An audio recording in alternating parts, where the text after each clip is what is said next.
Hello, and welcome back to the Why of It All. This is episode 28. We are so happy to have you here with us. As you can see, my beautiful co host Gina is at home right now. We are home recording. We don't like to do this, but we have to make exceptions every once in a while, right, Yep, Melanie?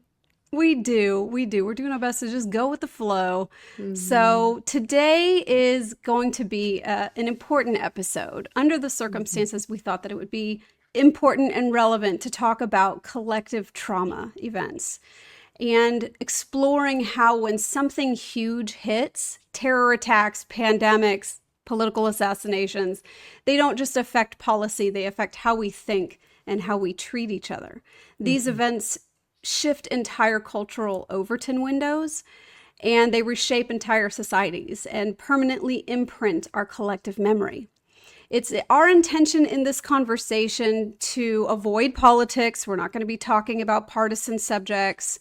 We're not going to be digging into these collective trauma events, analyzing or debating any theories around them. Our goal is to simply talk about the psychology around collective trauma events and how we can support each other and support ourselves as we move hmm through the aftermath of these hmm large events. hmm And we Mhm. just thought this was perfect timing considering Yeah. everything that's happened just in the recent events, right, Melanie? Yeah. Yeah, and this is going to be an information heavy episode, right? Mm-hmm. This is something hmm that Gina and I put a lot of time and energy into hmm researching the subject hmm and bringing forth valuable information for you guys. So we will be doing a lot of reading just hmm because we found a lot of information that we thought was really important. And we had to educate ourselves. So Yes, we did. on something. So, a collective trauma event is a widespread shock event that harms not just individuals, but the social fabric.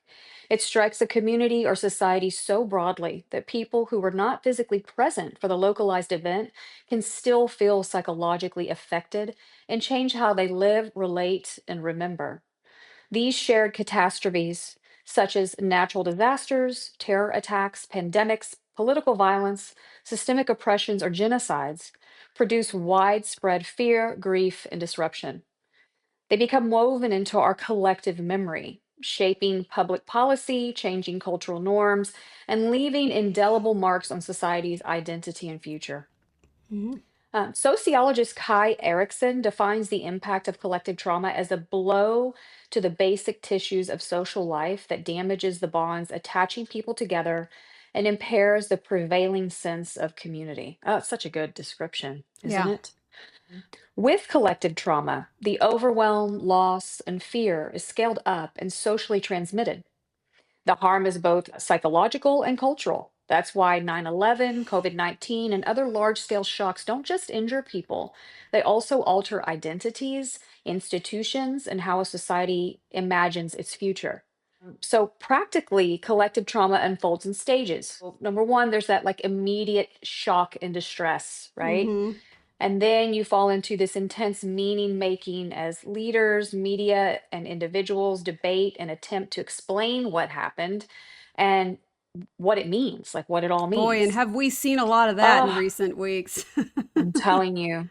Yeah. Um, Longer term consolidation into shared narratives, anniversaries, memorials, school lessons Mhm. that can either unify or divide. Yeah. We kind of thought it was interesting to just look at some of these historical collective trauma events, of course, before our lifetimes, but still significant traumatic events collectively as a nation and a country. So we've got the Great Depression, back in the 20s and 30s, the Holocaust, again, back Mhm. in the 30s and 40s, 1986, the Chernobyl disaster, 2005, who can forget Hurricane Katrina? Yeah. And then you've got the 2008 global financial crisis. And I do remember a little bit. Do you remember the 1986 Space Shuttle Challenger disaster? I remember that a Do little bit. you? Watch. Yeah, I Hmm. do. I do. I think I was Do you too remember? young. I was Were only you? 5. Mm-hmm. Yeah, you're a baby. Um, Mm-hmm. so Melanie, considering all those historical trauma events we just talked about, what historic event did your family talk about most growing up in your specific family? Yeah, I think the one that pops into my mind is probably the Holocaust, and that's because I come from a Jewish family, or we have Jewish Hmm. ancestry. We celebrated the Jewish high holidays, and that was sort of how everybody got together. Hmm. And the Holocaust was a big deal in our family, particularly since I have one great grandmother who was literally a Holocaust survivor.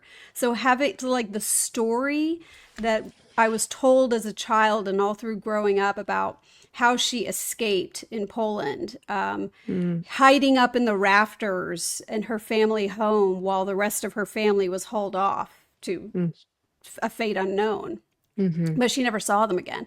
And then, mhm. being put on a boat and sent over to America, going through Ellis Island to live with an uncle that lived here in the States. And Wow. she married, but her husband died very, very young. So she managed to live in the States in the Northeast, raise two young boys all by herself in a country where she didn't speak the language, working Wow. multiple jobs and all of that. But that whole Holocaust story was certainly something that was imprinted deeply on me as a Mhm. child. Mhm. And what's interesting to me is the imprint it had on me Mhm. was really, or I should say, the way that it was delivered to me. The story of it was actually more focused in my family on grandma's strength. It was more about the Mhm. strength, and it was about Mhm. surviving this. 'Cause that's what it took I, for her. and I will say that that's a good thing. It was less about victimhood in Mhm. terms of the way Mm. that that collective trauma event story was told to me as a child. More Mhm. about surviving and personal strength and everything that Mhm. grandma managed to Mhm. accomplish. Mhm. And don't you think Um, that shaped you and molded you in some way? Probably far more than I've ever really considered. Uh-huh. Yeah, We had this talk the other day when we were doing other show prep for other episodes, and this topic came up, and that's you right. kind of had some aha moments about where you Yeah. remembered. You're I like, hadn't really made the yeah, connection before, but yeah, yeah. you're And right. we made that Yeah. connection that day. So What about you? Was anyway. there any particular events that stood out to you when you were very young? I really don't. I don't remember. I mean, my memory is just like it's like there's several years in my childhood that I just don't remember, and I don't know Yeah, why. me too. Uh I know the news was on a lot in my house, but I just don't remember. And I do remember the shuttle, the space shuttle in huh. 1986. Didn't see my mom crying. I didn't see my dad Yeah. upset. Like I don't remember there being like a talk about it in my household. Do you Now, as I remember got old, anything from school? Because back then, when that Challenger disaster happened, it was on the wheeled-in TV for I know. everybody to watch in their classrooms I live. really I really don't. I Mm. cannot honestly say that I remember. Yeah, I'm you sure it just was on. remember that it happened. Yeah, I'm sure I was talking too Mm. much in class and just like wasn't even paying attention and just like chit-chatting it up with my friends and not paying Right. attention, probably. Have you ever been to any kind of memorial or anything Yes. for any of these So big things? yes. So and one that we'll go into later, 9/11. Mm-hmm. I took a solo trip to New York actually in my like mid to late 20s. Yeah. I took the subway to the memorial and was able to just take that all in. I don't know if I was able to really take in the enormity of it, but yes, I did go to the 9/11 memorial, and that What was did you feel when you were there? I think I felt sad. I think I felt some Mm-hmm. a little bit of gloominess and just the trying to be respectful too at the same time of all the loss. I was standing in Mm-hmm. the area that so many thousands of people lost their lives. Right. And so I had I remember just a real reverence You just took the for words right out of my mouth. That was the right of, I was just yeah. about to say that because I've been to the 9/11 memorial as well. And Yeah, that was exactly what I same. was going to say. You Yeah. standing there, it's hard to connect with the tragedy that was there because Yes. it's so beautiful. The memorial that Yes. they built is Yes. beautiful, but the Gorgeous. reverence. And I noticed that everyone walking around the memorial the day that I was there was in that same state. Like even to the point where Mm-hmm. I saw people, I remember seeing people who were walking around with their hands clasped. Like I don't know Mm. why I that's think like a reverent it's like a position for people to be in, but people were walking mm-hmm. around just Mm-hmm. silent and Mm-hmm. reverent. Going into talking a little bit more about 9/11 because Melanie and I wanted to share like the three bigger ones that we've experienced lately or just like in the last several years. And so nine Yeah, in eleven our was lifetimes, the ones that in we our have life. emotional connections to. Yes, the ones Hmm. that we like heart stopped emotions, and we'll get into those. But the first one we had to talk about was 9/11. After 9/11, studies found high acute stress nationwide. 2 months later, after 9/11, about 17% of Americans outside of New York City reported 9/11 related PTSD symptoms. And that's pretty But huge for people who haven't physically experienced the event. They weren't actually there to have noticeable, documentable PTSD from that from event mhm, is it's massive. pretty, that's massive. After 9/11, Congress passed the USA Patriot Act and later created the Department of Homeland Security. So everything beefed up. Airports changed under the Aviation and Transportation Security Act, establishing TSA. So these There were was the all massive mhm, policy and cultural shifts that occurred ex- as a from result. this, correct. Hmm. There was also a documented hate crime backlash. So FBI counts show anti-Muslim incidents jumping from 28 in 2000 to 481 in 2001. That's a huge Yeah. jump. I don't math, so I don't know what percentage increase that is. I'm not going to do that Ugh, on the fly, but don't get that's me. massive in 1 year. And where do you remember exactly where you were when you heard about 9/11? Like, where were I'll never you? forget it. What was your I initial was reaction? What, I was in the and everybody where were you? who was old enough to remember that event knows exactly where they Oh yeah. were, Mm-hmm. right? We all know. Mm-hmm. I Mm-hmm. was eating lunch in the break room of the dental office that I worked at the time. And there was a Okay. little TV. Like back then, there was like this little teeny TV. The screen was probably this big, up Yes. on the wall, up in the corner, and we just had. It was usually just like the news or whatever was showing on the TV, or like a soap opera or something.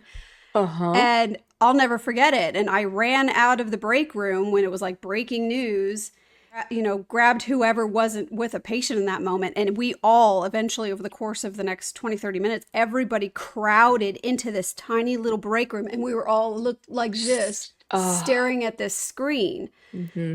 Mm-hmm. not saying anything. And occasionally someone just going, and people just Gasp. shaking their head like it was a visceral Mm-hmm. experience that we just Mm-hmm. couldn't believe what we were seeing. It was none of us, It's just kind of, could even wrap our oh, brains around it. right. Yeah. Where were you? Well, what's funny is that we were both in a dental office. I was thousands of miles away in Florida. I was living with in Florida with a boyfriend at the time, and I was actually I was the dental assistant. I was working on a patient, and we had the little TVs, the tiny little like I don't know, Yes. 6 inch up on the ceiling where patients could watch while they're getting worked on. And I remember working on a patient and we were seeing what was going on, but we couldn't stop because we're like in the middle of a crown prep or like a root canal. And so it's like Yeah. we can't actually stop what we're doing. So we had to finish. I think everybody was kind of shocked. We were just all in a state of Hmm. shock, I guess, is the Yeah. best, right? Way to, Yeah. I really couldn't process what was happening. Yeah. Everything started to change at that point. Like, It did. do you have any Hmm. memories of Hmm. how your emotional state was afterwards? What was it like traveling? Did you find yourself anxious about that? I remember. I think everybody for a while didn't want to fly after that. I don't think I got on a plane. I don't know how long it was after, but it Hmm. had to have been a few years after. But even having to travel for work, I remember having a couple of panic attacks on a plane. Really? Yes, it did instill a trauma response from me. Yeah. And then I remember, looking at everybody as I'm getting on the plane, like, I hate to say this, but like, oh, is that a Muslim? Like Hmm. scanning the plane and say, oh, who's more likely to hijack this plane? There Like was a lot of I that. there was. I would say I definitely struggled with the after effects of Hmm. 9/11, just in my traveling. That has thank God that's dissipated over time. Right. Like Do you I remember remember? when the security checkpoints and everything started getting so tight and they're fishing Hmm. through our bags and we're taking our shoes off and our belts and everything. I All remember that. at first feeling like, this is for our safety. But I remember how anxious I was going through security. I remember like just the process of that, Really just was seeing people getting patted down and the process of going through a security checkpoint to me was highest anxiety. Because interesting. I was still, because at that point, before in hindsight, many of us have different theories about what 9/11 was and what the purpose of Mm-hmm. it was, and Mm-hmm. coordination behind it, and la la la. We're not going to go into that on this show, but nowadays it's like I go through TSA checkpoint and it's just irritating. And for most It of us, is. it's just irritating. It's It's irritating. It's a and pain in the especially for ass. those of us who have points of view about the Patriot Act and Mm-hmm. going through it just feels like an invasion of privacy and it feels like an irritation and an inconvenience. But back Mm-hmm. then, it was Mm-hmm. anxiety inducing because Mm-hmm. we all felt like our Uh-huh. safety was threatened.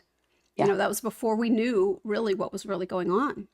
Everything changed, Yeah. right? hmm That The was, next big one that, of course, we have to talk about is COVID, oh, right? yeah. And Yep. this was not a singular event. Obviously, COVID is something that dragged on for years. But we found an interesting statistic that in Mm-hmm. year one, the Mm-hmm. World Health Organization estimated a 25% global increase in anxiety and depression. That is huge. Believe that. I believe that. Alcohol involved deaths. That's alcohol poisoning, people who drank themselves to death. From 2019 to 2020 rose 25%. Mm, it's That is a huge. massive emotional toll Mm-hmm. on the population Mm-hmm. globally in this case. Mm-hmm. Mm-hmm. Of course, there were the school closures and all of the psychological effects that had on the children. Mm-hmm. Obviously education being interrupted, Mm-hmm. but not having access to their friend network, not having their social networks to rely on. Mm-mm.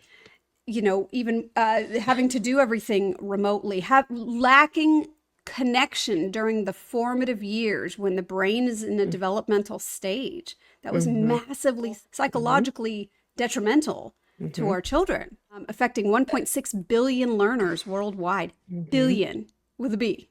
It's huge.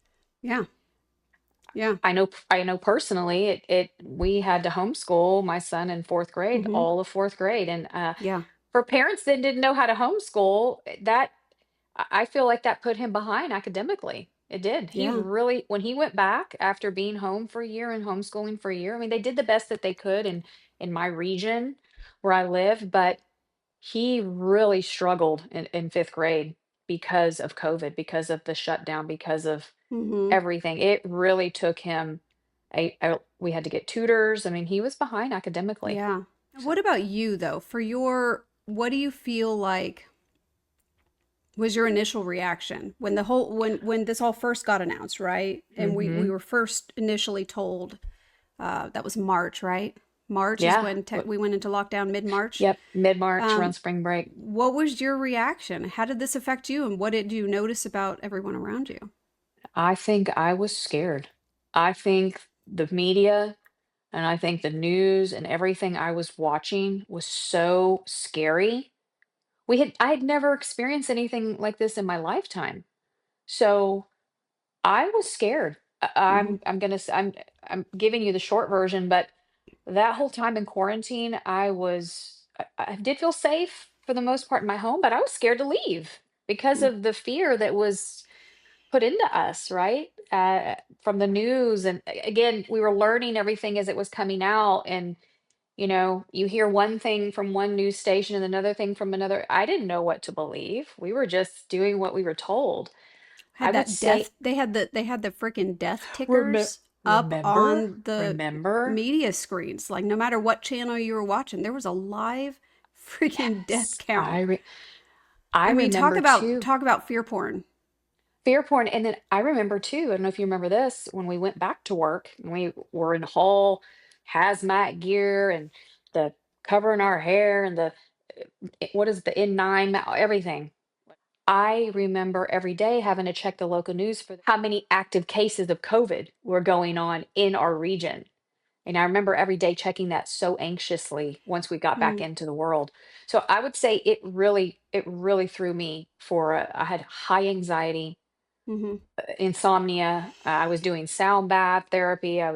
We were making puzzles. Like I was doing everything. I was meditating, doing everything I could to calm my nervous system. But I remember being very, very scared. What about you, Melanie? What was your initial emotional reaction? Me personally, I'm a weirdo. Mm-hmm. Um, I I respond to chaos and catastrophe by going into handle it mode. It's sort of like my and what that is a fear-based reaction. That's Mm-hmm. it's in terms of fight, flight, freeze. That's probably fight if I had to pick one, right? Mm-hmm. It's Mm-hmm. but the feeling part of Mm-hmm. the way that my nervous system reaction reacts to things, the feeling Mm-hmm. part gets suppressed Mm-hmm. and the adrenaline and all of that gets kicked in, and I Take went straight action. into handle it mode. Now, in Mm-hmm. my case, I had the foresight several weeks beforehand. Because I pay close attention to what's going on in the news. I pay attention to stuff going on all over the world. And Mm-hmm. I was seeing underreported whispers of potentially something coming out of China. I was seeing Mm-hmm. um, Mm-hmm. what I would just refer to as a generalized increased threat level across the board. And Mm-hmm. my instincts under those circumstances are to get prepared. So, weeks before lockdown happened, Mm-hmm. I actually went to Costco and I freaking bought everything I needed for what I call my oh shit closet. And it's Uh-huh. like this little storage area that I have that Yeah. has, I've seen it. weeks worth of supplies for any circumstance. Canned food, Yeah, bottled it's all my water. prepper stuff. So I had stocked my oh shit closet to the ceiling. And Mm-hmm. so when lockdown happened, I was able to just be like, all right, we're locked down. We didn't need anything. There wasn't anything in our house that we were missing. We were fully stocked for whatever. And we just hunkered down.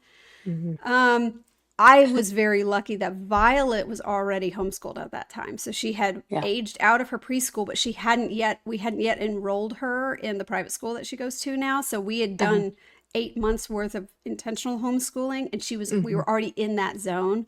So Good. we got really, really lucky in that You department. did. And her. So honestly, in our house, it was pretty much business as usual, except we just weren't going grocery shopping and weren't running errands the way that we used to.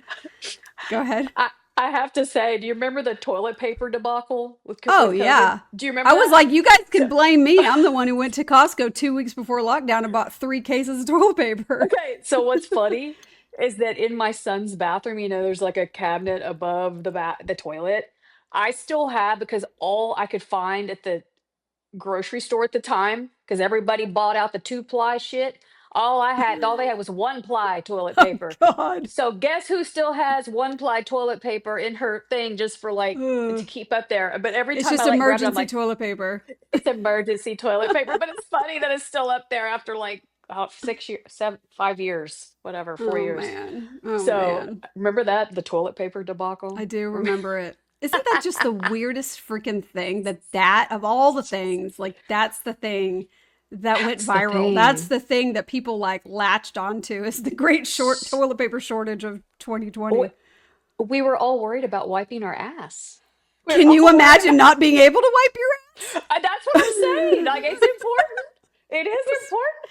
I'd be pissed if I ran out of toilet paper. I Oh, would. man. Melanie, during that time, during COVID, were there any like beliefs or habits that changed for you? Like, I mean, I could think of a couple things, but and did you see a change in the people around you?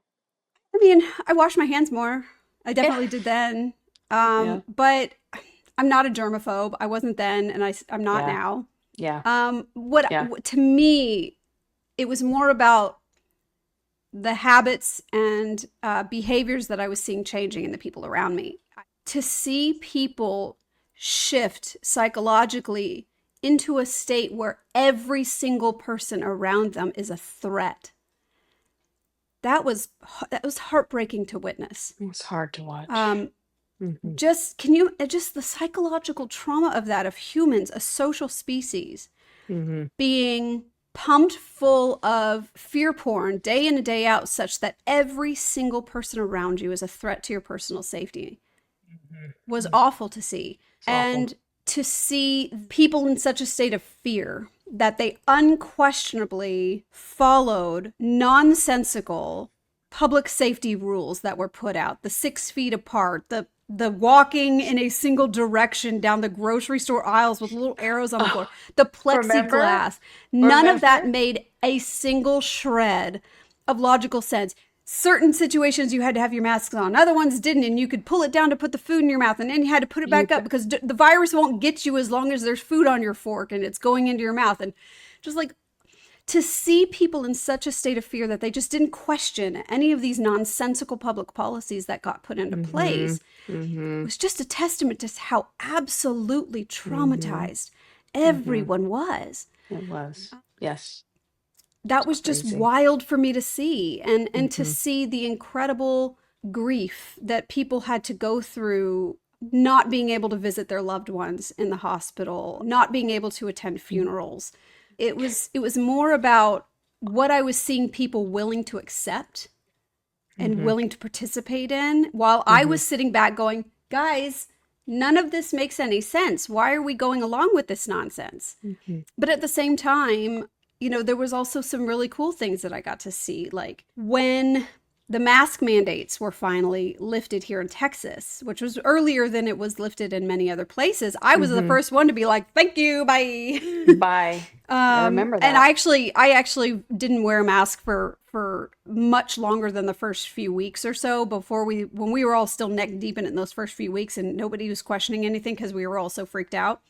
I Mm-hmm. started questioning things pretty quick after that. And after that, I was like, I'm not wearing this damn mask anymore. It literally Yeah. says on the box that it's not going to help anything for viruses. Right. And so I started going out to places where masks weren't required. And that's where I did my Mm-hmm. shopping. Yeah. And I would Yeah. be the only person in there without a mask. And after a few Yeah. passes through the grocery store, I would start to see the other shoppers one at a time would see me. And then they would kind of look around and they'd start pulling their masks down. And I got to witness the sort of be the change you wish to see in the world, and Mm-hmm. deciding that I was going to operate from courage, and that I'm Right. not afraid. I'm not buying into bullshit policies, and I'm not afraid. And Mm-hmm. me stepping into that courage, I watched it affect the other people around me in a positive way. Mm-hmm. In a positive way. Yeah. So that was I kind of cool to think see. I think the fear mongering was a real thing, and I think I Yeah. did fall prey to that. Absolutely.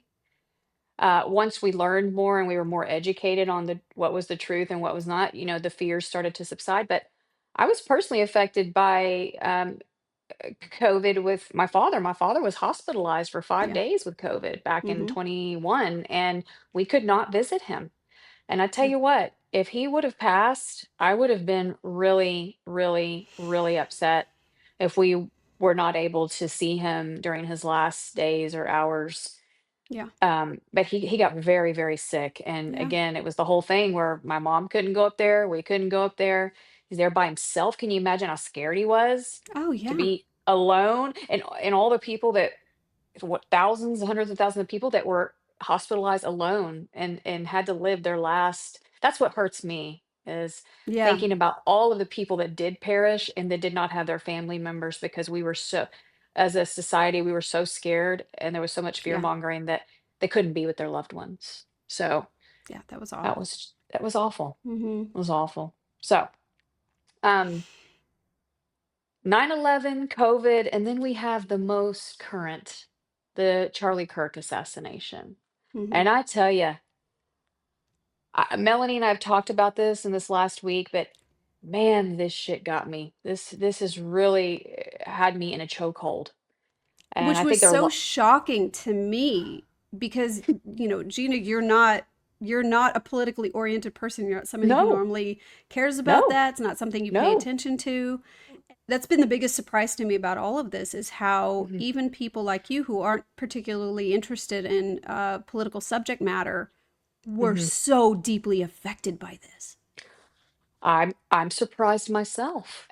I think because I resonated with him on so many things. And I didn't even really follow him or watch him a lot before his assassination, which is the truth. I knew who he was, but through his murder, I have just gone so deep into who he was as a human, as a father, as a husband, as a leader. It really has been one of those things that I think is going to change me. And It's you're just a certainly not the only one. I don't think I am. It's Hmm. crazy how much we've seen collectively how this assassination has affected us. I mean, for the first 3 days, me and my boss were crying in the office, just bawling, literally crying. We actually stumbled upon the graphic content. We didn't even mean to watch the video of his Hmm. assassination, but people just put it on the internet as soon as it happened, and we Hmm. literally my boss was like, "Gina," I mean, she got white and she was like, I can't believe what I just saw." And I was like, "What? Like Yeah. what?" And then she showed me and I was like just shocked. Shocked. And I don't remember. Hey everybody, it's Melanie from The Why of It All. You guys already know Gina and I are passionate about healing mind, spirit, and body. And that's why we're proud to be sponsored by a brand whose passion for wellness runs as deep as ours, Tulip Blooms. Tulip Blooms is a family-owned American small business that handcrafts a variety of small batch premium skincare products, such as their original flagship product, Rainfall. Rainfall is a luxurious, lightweight face and body lotion made with soothing aloe vera and a powerhouse blend of cold-pressed botanical oils like jojoba, rosehip, and evening primrose. Rainfall is my go-to daily body lotion. I love that it's made with only the highest quality of pure, clean, natural ingredients. There's no synthetics at all, and it absorbs quickly, delivering lasting hydration without any greasiness. There are many scents to choose from, even unscented, but my favorite is rose geranium. Rainfall is gentle enough for the face, nourishing enough for the body, and the perfect daily go-to, especially after sun exposure when your skin craves extra care. Visit tulipblooms.shop and use our exclusive promo code HEAL, that's HEAL, at checkout for 10% off your order. I don't remember many events where the graphic content was instantaneously It's everywhere. instant. It was Like, I feel instant. like in the past, in the way past, it was just that the footage was grainy and it was, things were Oh, just, yeah, first of all, the internet wasn't what it was back then. Social media wasn't correct. what it was back then. Footage wasn't what it was back, what it is Correct. now back then. It Right. was, it was all different. But even in modern times, I don't know if it was intentionally less graphic footage being released or if Mm, it just wasn't available. But this time I remember I went on X and it was yeah. the first post that was there. And it was the way that the video is cut is that just a Yeah. few seconds would go into it and then bam, there's all the Yes. gore. Yes. And I didn't even have an opportunity to opt out of it. Right. It's Because I another didn't thing, know like what was in other situations where graphic footage is on social media, oftentimes it's behind a warning label. This post contains graphic content, and you have to click the button in order to see it. Or correct. people will put the graphic stuff down in the replies, and it just tells you in the caption if you want to see it's in the replies. There was none of that this time. It was just the first thing you saw if you went on any platform. And there was no Correct. chance to choose not to see it. And you can't unsee it once you've seen it. And I Mhm. think that that's a big part of why this event has been Mm, so traumatic for so many people and affected so many people in such a widespread level is because not only do we have the awfulness of what it is of the mhm. event and the senseless violence of it, but we all Senseless. saw the graphic aspects of it and you can't get that out of your mind and it creates a Correct. nervous system shock when you see Correct. that. So it Correct. lodges this collective trauma experience deep into everyone who sees it. Mhm. And everybody saw it. So many people saw Yeah. it. I don't even know if it's still floating around. I'm sure it is. It's on the Oh internet. yeah. It's never gonna From go away four now, different right? angles, zoomed Yeah, in and just slowed down and yeah. yeah. What did you notice in the people around you? Oh, so much grief. So much being able to resonate with how people are feeling, being able Hmm. to connect about the incident. I just think everybody that I personally was around was deeply saddened, deeply overwhelmed.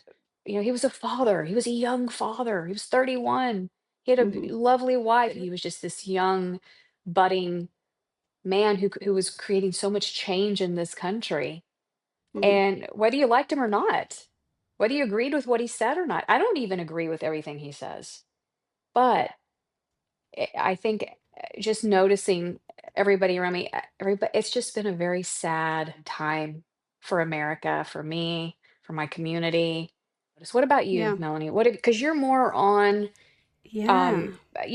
chats and communities that he was a huge influence He in your was, community, and right? because the communities that I'm a part of, they tend to be much more dialed into and focused on understanding Mm-hmm. the minutia of these types of events Right. and the who, what, where, when, and why of these Mm-hmm. types of events. Mm-hmm. And so what was interesting is in the initial aftermath of it, it was shock and grief, Mm-hmm. but that quickly turned into anger and Mm-hmm. blame and judgment. And that quickly turned into a myriad of theories and speculation, and then everyone in the community fighting over their theories and speculation to the point where it has actually created a divide in the Mm-hmm. community on Mm-hmm. multiple levels. Mm-hmm. Friendships ending, Mm-hmm. communities splitting apart Mm-hmm. because for some reason this affected everyone on a very, very deep level. Mm-hmm. And the disagreements that came out of the analysis of the event Mm-hmm. became impasses Mm-hmm. and breaking up relationships. It's been shocking. Ah. It's very sad to Mm-hmm. see, but it's Mm-hmm. just a testament to how deeply Mm-hmm. this affected everyone. I'm curious for you, where were you seeing the biggest emotional charge? Because your social circle, your settings that you're in are different from mine. So where were you seeing the greatest Big. emotional charge? Was it for you? Was it socially, where you're in text threads with your friends? Was it social media? Was it church? Was it work? It was at work. That's where the majority of the grief and sadness and the emotional Mm-hmm. connection was. Yes. And how do you feel like that, being immersed in that, how did that affect you emotionally? I I think it was good because for me, I like to talk things out. And so Mm-hmm. because I'm in a work environment that allows me to be able to express myself, have a good cry, even while I'm at the office, be able to share my feelings and thoughts about it. I think it actually, my workspace is such a safe environment for me because my boss is so caring and loving and patient. And she was just as messed up about it. She was just as sad and we're crying together every morning for 3 mornings straight. We're Yeah. in the middle of the day looking at a reel, sending each other reels, going, "Oh, how tragic." And so I would say that's where it was the most impactful. What about you? Was it friend group, It was home? It was chat, just mostly ch- chat groups and social media. yeah, Definitely. I mean, I yeah. definitely had conversations with my family, but Mm-hmm. those were more one-on-one kind of Yeah. conversations, and it was really Mm-hmm. just sort of being there for each other, supporting each other and whatever Yeah. each different person was feeling in the moment. It's really Yeah. interesting to hear you say though that that was actually emotionally supportive for you, being able to process verbally through all of it. I It think that was. probably is where a lot of people were coming from. Hmm. Yeah. And I called you. I called you for Mhm. guidance. I called you for, I mean, we had a good talk about it, just Mhm. personally, like, oh, what do you think about this, Melanie? What do you think about this? Because, I Yeah. I trust your judgment on these kinds of things. And Mhm. even my boss was like, well, ask Melanie what she thinks about, we just had these Yeah. conversations. So anyway, I was able to process. I mean, I'm still sad. We're Mhm. recording today and his funeral is going to be aired today. Yeah. So still kind of a looming heaviness for me Right. personally. But Melanie, when this happened or right after this happened, did you notice yourself getting pulled towards judgment and the us versus them thinking? Yeah. What do you think? I think there was certainly a knee-jerk reaction about that comes Mm-hmm. with the initial shock, right? There's the Mm-hmm. initial shock and then people try to understand and justify and make sense of it. And in the early days, I think for me, yeah, there was some of that, just sort of Hmm. anger at the Oh senselessness yeah. of it. And Oh the yeah. and for me, what I perceive as ideology and propaganda that is moving things in that direction, where we're seeing so much anger and hate and vitriol in society. But it's been different for me since then. The Hmm. longer I think about things and the longer I chew on it, all of the us versus them that has gotten stirred up from this, all of the division, seems to me to be just playing into the hands of the people who benefit from society being divided. And I'm Mm-hmm. not going to play into Hmm. that. Now that, I Of had my initial knee jerk reaction, and everybody else did too, as we all course. saw. Of course. Um, what I have been really trying to stay present in, stay connected to, and to share and talk about with anyone who will sit still long enough to listen is that it's these types of moments that call for compassion. And Hmm. it's compassion first for ourselves, Hmm. for whatever emotional reaction this is bringing up within us, on Hmm. top of like the heaviness of this experience, on top of whatever it is that we're carrying in our personal lives. We're all going through our own personal stuff at home too. And now we got to carry Sure. the weight of this collective trauma on top of it, right? Sure. Sure. The collective weight of the emotional burden of everyone around us, and where everybody's talking about it, and we all have to carry that along with our own stuff. And for that, we need to give ourselves compassion. And this is where last episode we talked about just do your best, right? Your Just best do is your going to be different best. on different days, and we need to have compassion for ourselves and just do our best. But we also need Hmm. to remember to have compassion for everyone else, because they're all going through that as well. We Correct. need to have patience for other people to go through their own emotional process. Right? Allow them True. to have their own process, and their emotional processing is going to be different from ours, and that's okay. We need to Hmm. have compassion for them and patience. We need to have compassion for all the people out there who might be in this present moment second guessing their worldview, second guessing, you know, people that they've agreed with in the past who have shown hate in recent weeks, and might be second guessing their worldview and Hmm. their ideologies in this moment, because Hmm. that's a difficult place to be in a It place where is. you're suddenly unsure of where you land and what your solid footing is. We need to have compassion for anybody who might be going through that, and there are people going through that. We've seen them talking on social media about it. Hmm. And this is where this is an unpopular opinion for maybe some people, but I also think we need to have compassion for the people whose reaction to this event is to spew hateful rhetoric.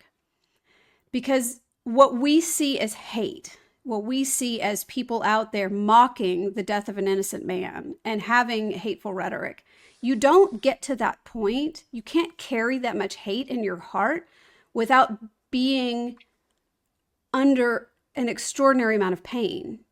Hmm. You know what I mean? Agreed. Somebody Agreed. you can't even get to that much hate unless you are living in an unbearable state of pain. And for that, we can have compassion for them. We don't have to condone what they're saying No. and what they're doing. We No. certainly don't.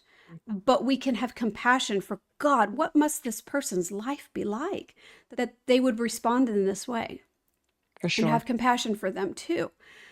That's how I've gotten myself through the last week, especially when I could get to that point, is just remember, no matter what anybody says, no matter what anybody does, and no matter what I'm feeling, what I'm going through, I'm just going to try my best to stay connected to compassion.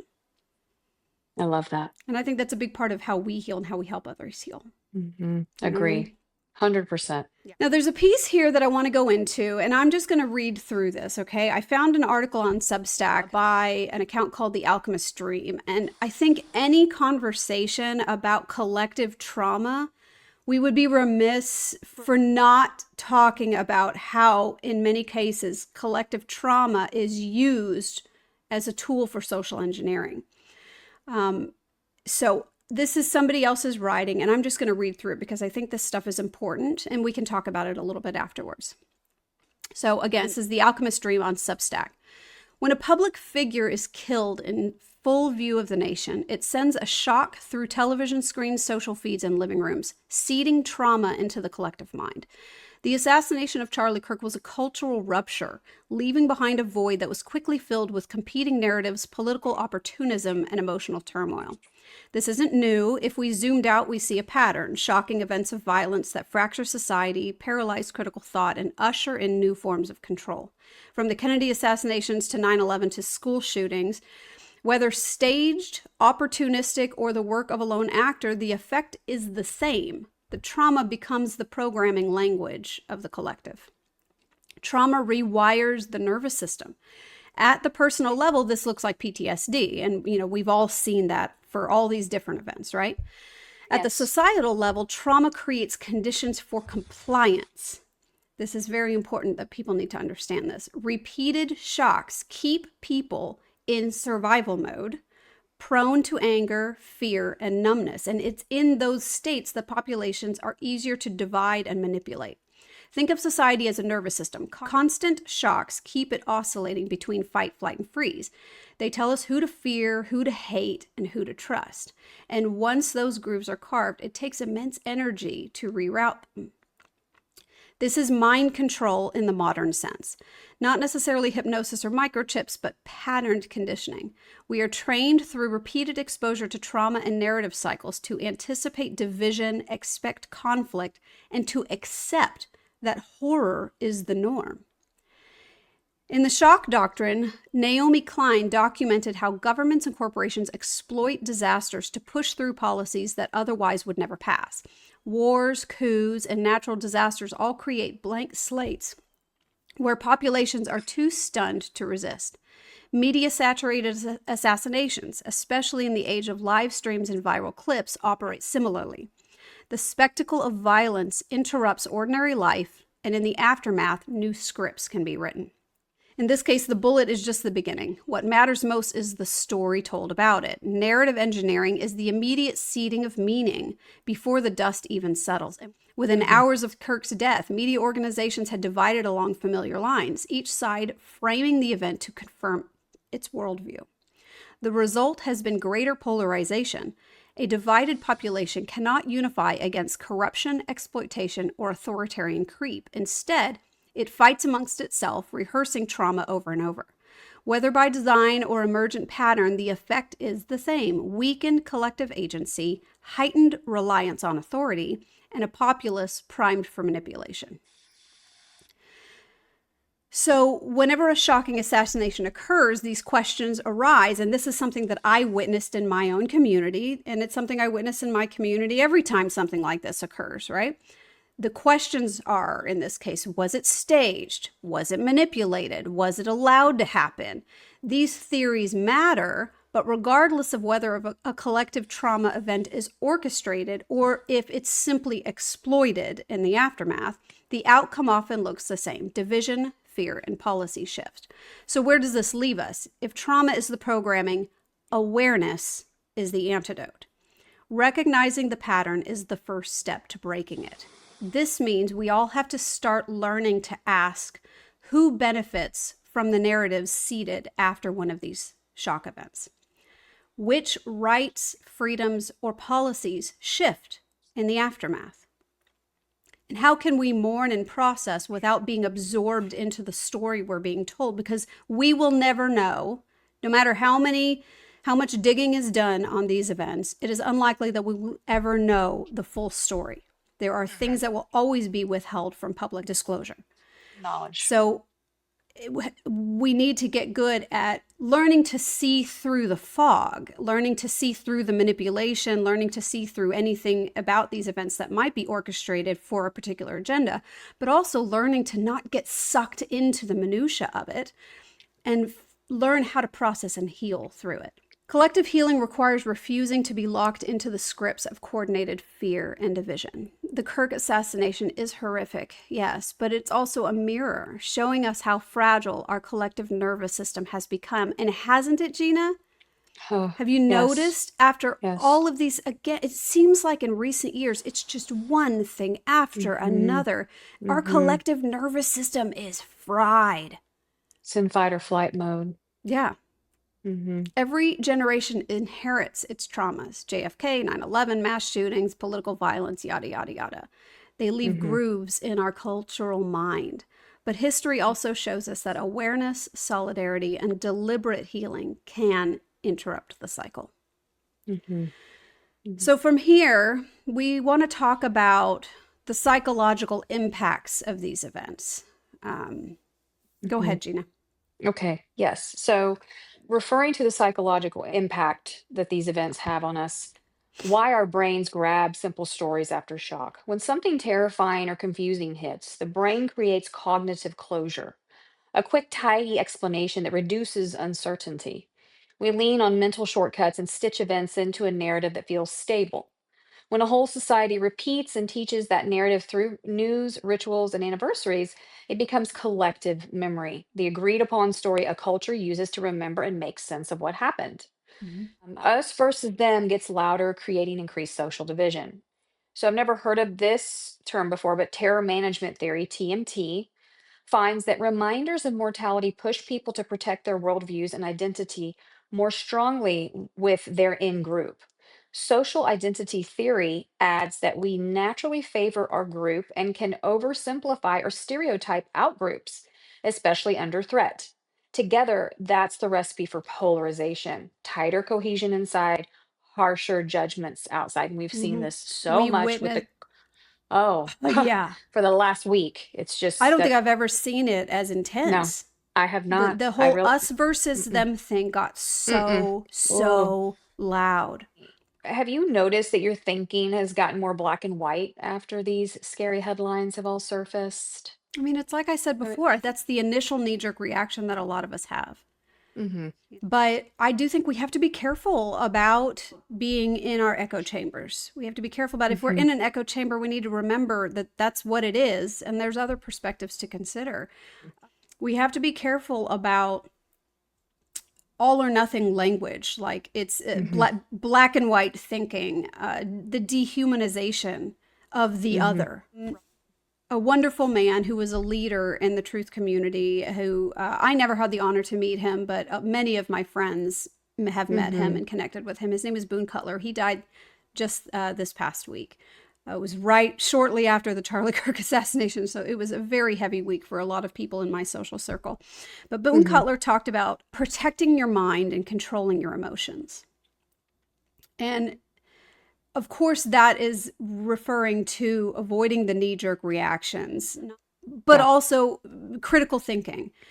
Protecting your mind, controlling your emotions means being mindful of our own reactions, being mindful Mm-hmm. of the ways that we are possibly dehumanizing others, possibly Mm-hmm. falling into black and white thinking, Mm-hmm. especially when in these circumstances that are so emotionally charged. Mm-hmm. Yeah. Just to touch on a couple of more of these psychological impacts, the media megaphone, institutions, media, and social networks can intentionally amplify perceived risk. I feel like that's what they did with COVID, or that happened with COVID. Yeah. Repetition, dramatic images, and algorithmic boosts outrage and fear. So a rare risk can feel constant and everywhere. After 9/11, the looping footage of the towers Mm-hmm. falling imprinted fear nationwide. During COVID, dashboards and death tickers kept, threat top of mind. We talked about this earlier in the episode. Algorithms prioritize content that keeps us engaged. Fear and anger are sticky emotions. They travel far. Mm-hmm. Melanie, what's your personal red flag that you're doom scrolling? Like, um, how does that pop up, or how do you know When when I've been you're so neck deep in it that it's starting to affect how I relate to others directly, like how mm, I relate to my own family, how I respond to my husband when he comes home or my daughter when she asks me a question. Like for mm-hmm, me, I know it's time for me to take a time out mm-hmm, when the doom and gloom that I'm consuming, because I do care about truth and I care about understanding what's going on. But when it starts to suck me down to the point where I am negatively reacting to my own family, that's that's how when I know it's time to take a time out. yeah. I will say one of the things that this Charlie Kirk assassination has done for me is once I learned more about him and started really reading and researching on him because I was interested, I was truly interested in him as a person.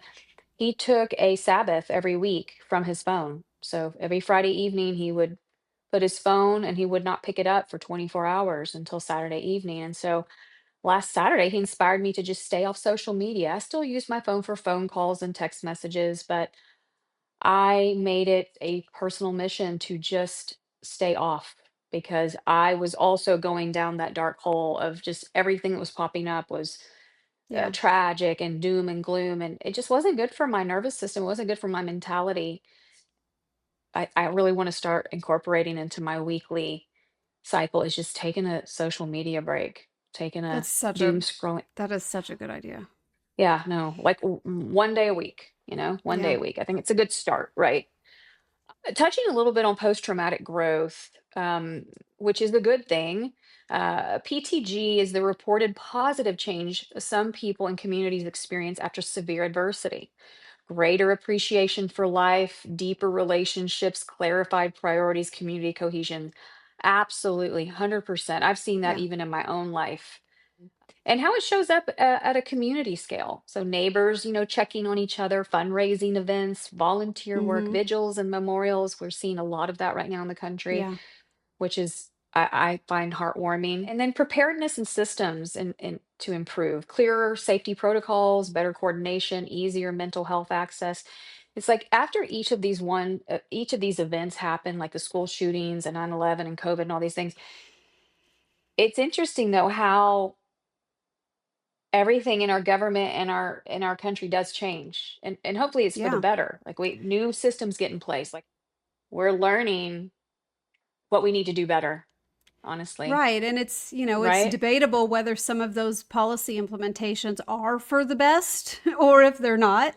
What was beautiful to see in my own local community is the absolute outpouring of support, the community cohesion that came from it.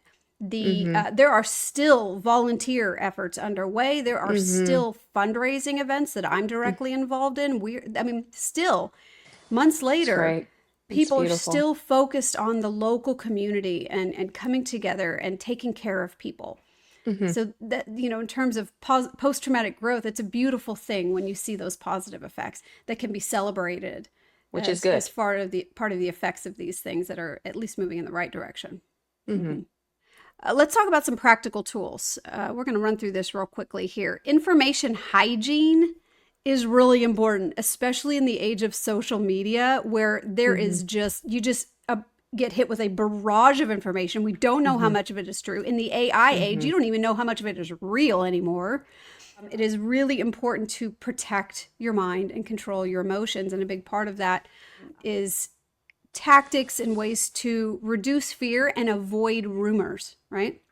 So Sure. first of all, like Gina brought up a minute ago with the taking the time out from social media, limiting your Mm-hmm. screen time, Mm-hmm. brief snippet in the morning and a brief snippet in the evening, and oftentimes Yes. that everything changes between the morning and evening. So it's like, do we really need to be plugged in and locked in all day every day? Because something that you hear Mm-hmm. in the morning could be totally different by the evening. It could be debunked in a matter of minutes.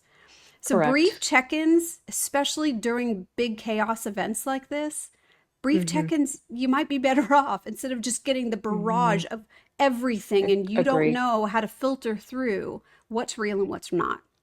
Mm-hmm. Another really important information hygiene rule is something that people in my community understand as the 24-hour rule. Sometimes it's the 48-hour rule, sometimes it's the 72-hour rule, depending on the event, but that just highlights the understanding that the early information that's coming out in the immediate aftermath of some event is almost certainly going to change. So before you have a knee jerk reaction, before you come to conclusions or start going off into theories, before you start trying to make sense of everything, give it some time.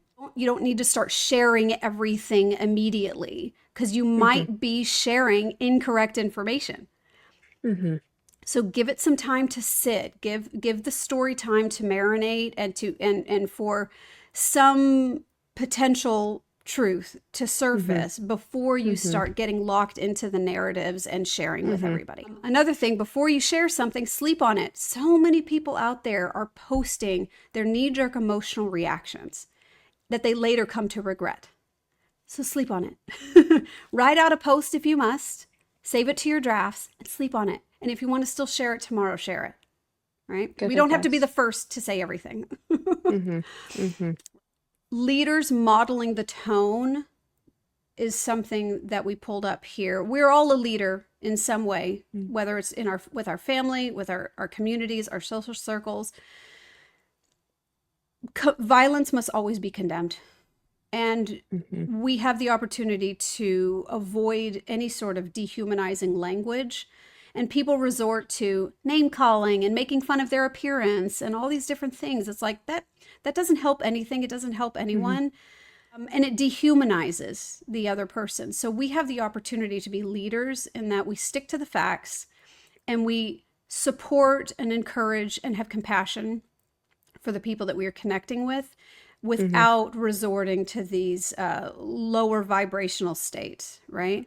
The last little Mm-hmm. piece here that I would highly recommend is investing in connections. So whether that's taking your emotional experience, whether it's fear or grief or sadness as these big events occur, and turning it into an action item, go volunteer, go donate to the food bank. Um, you know, uh, Mm-hmm. Check on your neighbors, make a Mm-hmm. call your representatives, Mm-hmm. whatever it is Mm-hmm. that you need to do as an act of service to take your grief or your fear or whatever emotional state is and turn it into an actionable thing that's actually very soothing for your nervous Mm-hmm. system. Mm-hmm. And then, of course, like we mentioned before, just media free evenings, spending time with your Mm-hmm. family, connecting with people in a way that you're being very present and Mm-hmm. disconnecting, turning the stuff off from time to time. Mm-hmm. It's So very important. important. Mm-hmm. So, just closing it up here, guys. This has been a long episode, but it's an important episode and we wanted to give it its due. As we carry the weight of collective trauma, we also carry the possibility of collective healing. Every act of kindness, every moment of listening, every choice to love instead of fear is a step towards a more peaceful future. Together, we can weave resilience from our shared struggles and hope for our shared humanity. We hope you guys enjoyed this episode. We felt like it Mm-hmm. was timely and it was an important thing for us to talk Mm-hmm. about. Mm-hmm. We know that it was long. Sorry about that. We know that it was a heavy Mm-hmm. topic, but we hope that this was meaningful. We hope that you learned something from it, help you give you a Mm-hmm. little bit more perspective on wrapping your brains around what's happening here on the collective level. And we hope you'll join us on the next one. Yeah, if you feel inclined, if you love this episode, share it with your friends, share it with your family. Hit that like button at the bottom and help support us moving forward because we're going to keep coming out with good content for you. Mm-hmm. See you on Thank the next one. you. Bye. Bye.